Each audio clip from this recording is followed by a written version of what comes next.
is Matthew Upton. I'm the lead for engagement and consultation at Camden Council, and the project with the sort of pithy little tagline which I've included as well is community researchers. But I want to start off with basically focusing on what the need or the challenge that we were looking to tackle was. From a council perspective, we need insight to do our job. We need to understand what the challenges local people face. We talked about, Ali touched on some of those in her presentation at the beginning. You know lots of things about affordable housing. We need to understand, if we're going to do something about affordable housing, we need to understand what is it that people want us to do, what challenges they're facing. Same with things like access to the internet. We need to understand which groups are struggling, why it is they're struggling to get online, and what we could do to get them online. So from our perspective, we need that insight, and it tends to be, because of the work we do, that we need that insight more than most from some of our most disadvantaged groups, say BME groups, groups of low income, etc. From another perspective, a completely different perspective, we know that there are particular groups in Camden that struggle to find employment. Now there's various reasons for that, but particularly we know from a lot of research that we've done that particular mothers struggle to find employment, particular BME groups are predominantly sort of have a little bit lower rates of employment as well. So that's a sort of a separate problem. So basically what we looked at in our team was actually, if we need that insight, how can we almost match these two needs together to produce something? And what we came up with, not sure what's going on my phones in the background, but was something called community researchers. Basically, for us, a very different way of gathering the sort of insight we need from our communities. This concept's not new. It's been done in other areas. In the council, we had sort of successful examples to build on. But fundamentally, when we need research, whether it's sort of quantitative sort of surveys or sort of softer stuff in the community, we either go and do it ourselves, but actually quite a lot we appoint consultants from outside of the borough, and we pay them often quite large amounts of money to go and do sort of research projects on our behalf. Now, there's lots of benefits from that. They have expertise, they have sort of resources that perhaps we don't have. But often, when they come in, they're relatively expensive, the benefit doesn't stay in the borough, and when they go, that knowledge is lost, and I'm sure that's a problem that many people have sort of experienced before. So fundamentally, community research project is about basically employing local people, particularly those local people who are struggling to get into employment, to gather our research on behalf, gather insight on behalf of the council. And again, that could be anything from doing sort of quantitative surveys about what people think the most important issues in Camden are, through to particular sort of depth research in a particular locality around why people are struggling to access the internet. And in terms of partnership, where do our researchers come from? Well, me and my team, I'm relatively sheltered from the sort of the outdoors in my team, apart from the fact that obviously I'm out there talking to different groups, but I don't know the different sort of people that we need to be giving jobs to locally. I'm not an employment expert. Voluntary organisations know better than me. My economic development team know better than I do.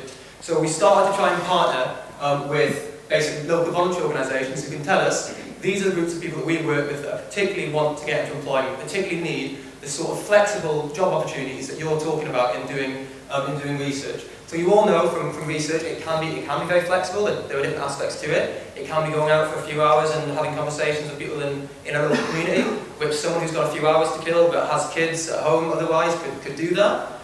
There's the aspect of getting that research and writing it up and turning it into sort of visual presentations. Well, perhaps a carer who can't leave the home, wants employment, they can do that in exactly the same way as a consultancy can do. So basically, from a researcher's perspective, we think it's, and I say we think, it's because we're currently starting it, I've got no idea if it's going to work. Basically, it offers training and hopefully accredited training in the future, but employment opportunities flexibly for local people. Another big aspect of it, in terms of partnership, is analysis. Now, we're not bad at analysis within the council. Different departments are better than others. I think it's a bit of a gap, to be honest, within my own team. So again, we're thinking about how can we give local people chances, but also get a much better quality of analysis of insight that's going to allow us as a council to actually make decisions fueled by what local people need and want.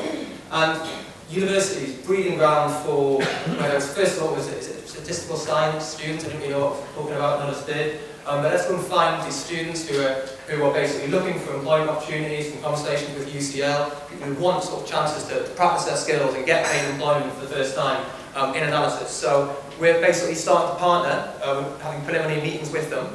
We're starting to partner with two departments within UCL, as I say, to give those sort of very sort of first employment opportunities for their students in the field that they're looking to go into.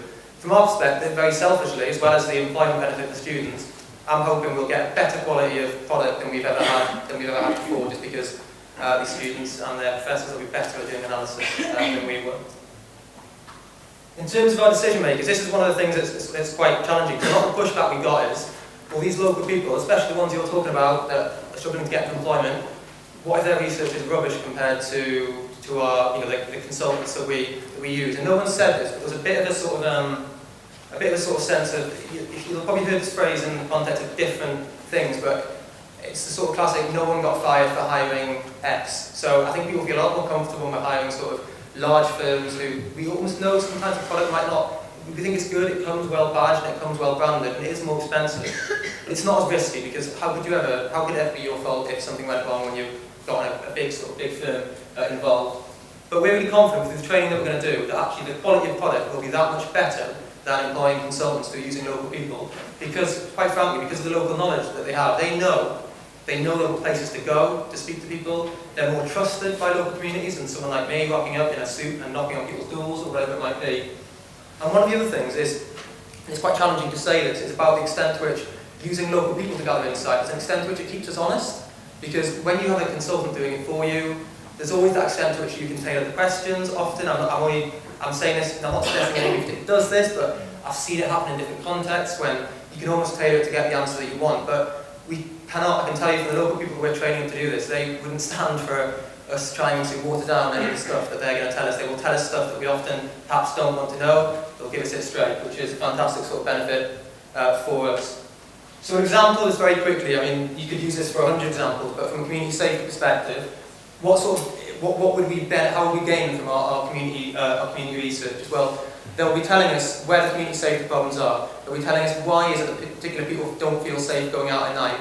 But one thing I'm particularly excited by, and it's really important for us as a council in terms of that immediacy of acting on things. Let's say, because they live locally, let's say there's a particular problem bubbling up in an estate, our community research will be able to tell us about it very quickly, not through commissioning a survey, or set a bit of analysis. Just by picking up the phone to us, through the trusted relationship we have, they'll be able to say, listen, there's a problem brewing with a group of young people on this estate, you need to be looking at it, or something similar to that. So, it's very early days in that we're basically training our researchers, so in 3 months' time, come back to me and it could be a total failure. I think this is what prototyping is all about. But we're hoping that the benefit of this will be jobs and experience for local people who have previously struggled to get employment. And we're very keen that, because we're only offering sort of small amounts of employment, we're very keen that they bugger off quite quickly and move on to bigger and better things if that's what they want to do. But the longer they stay with us, the better. But when they go, we'll get new people, train them up, and so on and so forth. Also, it ties into what Ali was saying earlier on in the presentation about the council's financial situation. It sounds a bit sort of not sort of gimmicky, but a bit like sort of a buzzword almost. But we've got to make every penny go further, and actually, if we can meet two outcomes through the money that we're spending, which is gathering insight and giving local people a job, then we've got to be as a council looking more and more at that sort of stuff. And quite fundamentally, not only do we think it will benefit the local people who are involved, I just think it will give us a better quality of product as an organisation than we currently get through a lot of the research that we commission. So, ultimately, we're starting to look very quick. Basically, this is almost what today's about, really. We employ local people to do things that we traditionally did, perhaps in different ways. I think it's a massive opportunity for us as an organisation, and there must be 1,000 other places where we could apply this sort of logic. And in terms of it not just being about the council gathering insight, one of the things I hope that as this develops is much more about empowering communities to do more for themselves. So say our researchers are out there talking to people, and people are saying, well, this area could do with a bit of sprucing up, then more and more that question starts turning to what community research is into. Okay, well, this is what the council can do, but what can you do? What can local people like yourselves, your neighbours do to tackle it? It's not just about pushing things back onto the council. I find this kind of project amazing, what you're doing. But I wanted to know if you engage this community research further in the process as analysis and creating solutions for potential problems. To be honest, I don't know. I mean, we like the idea of doing that more and more. But at the moment, I'll be very honest, where the need came from, it was that we used to pay, or we still currently do actually, pay X £1,000s for a survey that's done, and I thought that the first thought was we must be able to do that better rather than paying a consultant to do it. So our thinking is, to be honest, it's evolving as we go.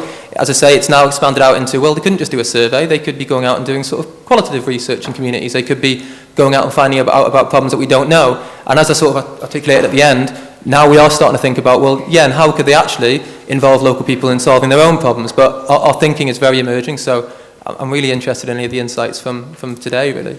I do think that it's a very interesting point to have these kind of people engage in analysis, for example. You don't separate, so now it's the university that are going to do the analysis, because they have so much potential to create solutions and to engage with their own problems.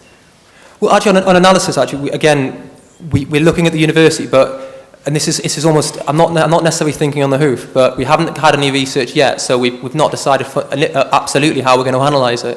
But one of the other things we've started to look at is, and again, this might be separating it again in the way you're talking about, but people who are doing sort of things like Excel training courses through sort of computer literacy classes in some of our sort of centres around Camden. Could this be an opportunity for them to sort of harness their skills as well? But absolutely, I mean, we're open to any way of doing the analysis, really. We haven't really made up our mind.